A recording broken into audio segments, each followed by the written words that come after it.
Hi, everybody, and welcome to week 14. We are moving into the final part of the course and Tribute Speech Week. And I think I've told you before, these are my favorite speeches. I think you'll enjoy them too. So with that, let's move into looking at the assignments. So this whole week is going to focus on this speech. And the first thing that you are going to do this week is to read chapter 11, which is about visual aids. And there's no quiz this week. So you can read chapter 11, learn a little bit about visual aids, and then select the visual aid that you're going to use for your tribute speech. This speech does require a visual aid. It can be very low tech though. So if you just want to find a photo of the person that you're speaking about, that's fine. You can also consider finding an object or a piece of clothing or something that reminds you of this person or this place or this organization that you're talking about. Or maybe you even want to wear a t-shirt or something that represents an organization. And briefly during the speech, introduce your visual aid at an appropriate time, and that's up to you. It's not something that needs to be visible the entire speech. And you'll find additional tips on introducing visual aids and when to use them and what to use them for as you read chapter 11. Then plan your speech delivery, and as usual there are a couple options. I've scheduled some Zoom meetings and you can show up for one of those and deliver your speech there. And I'm combining these meetings with another class that I'm teaching in oral interpersonal communication, and they're giving a speech too. And so you may have some students from that class in these Zoom meetings as well. And to sign up, click on this assignment right here, W14A2. That's going to take you to a sign-up sheet, and then just type your name under the time that you wish to speak. These are the times that are available. Now, if you want to give your speech on Zoom and none of these times work for you, get in touch with me. I'm happy to set up another time.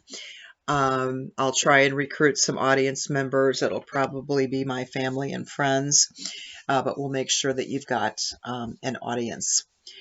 And then, of course, remember to show up at that time. So set an alarm on your phone, put this in your calendar, do whatever it takes to make sure that you sign up on time, or sign up and show up on time, and plan to stay.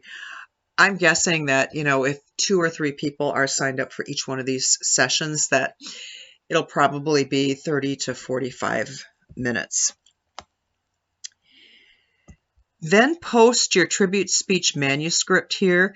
Remember, this speech does not have to be written in outline form. It does need to be in complete sentences, word for word, though. And it does need to have those language requirements that were described in previous week's assignments. So make sure that those are in there, and make sure they're marked. You won't get credit for the language requirements of the speech unless they're marked. So in other words, if you have a metaphor, write the word metaphor after it in parentheses so that I know that's the metaphor you intend. For an example of what this should look like, look at the speeches at the top of the resources tab of Blackboard.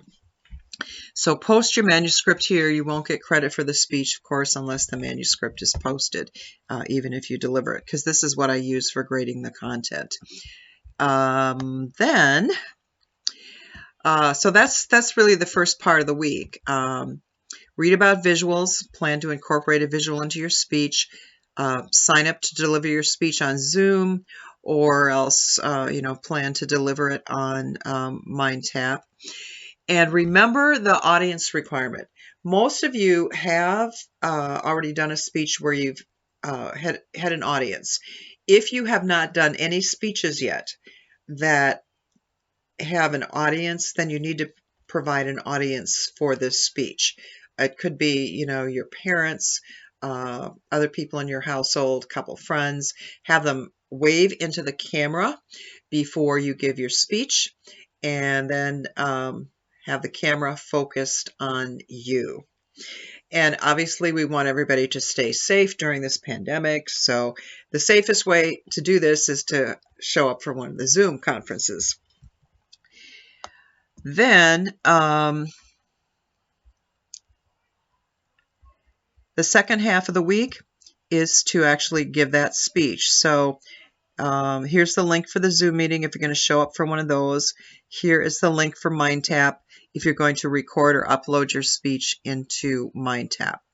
Let me know if you have any problems with any of this. I'm happy to help. And just one reminder here, this is the last week for submitting late work in this class. So if you have MindTap quizzes that you didn't get done, or you weren't happy with the grade and you want to redo them, that's fine. They should all be open now. If they're not, let me know and I'll see if I can fix that problem. And if you've got major late work, like missing an entire speech or something that you can't finish by the end of this week, talk to me about an incomplete and we'll figure out a schedule so that you can get that done after the class ends. But really, it's not something that you want to do. I'm sure all of you would like to just be done, rather than spending your holiday break finishing this class. So please try to get it done this week. And that's all I have to say for this week. I'm looking forward to hearing your speeches, and please keep in touch about anything. Really, I want you all to be successful. I'm happy to help and available to talk via email, phone, whatever.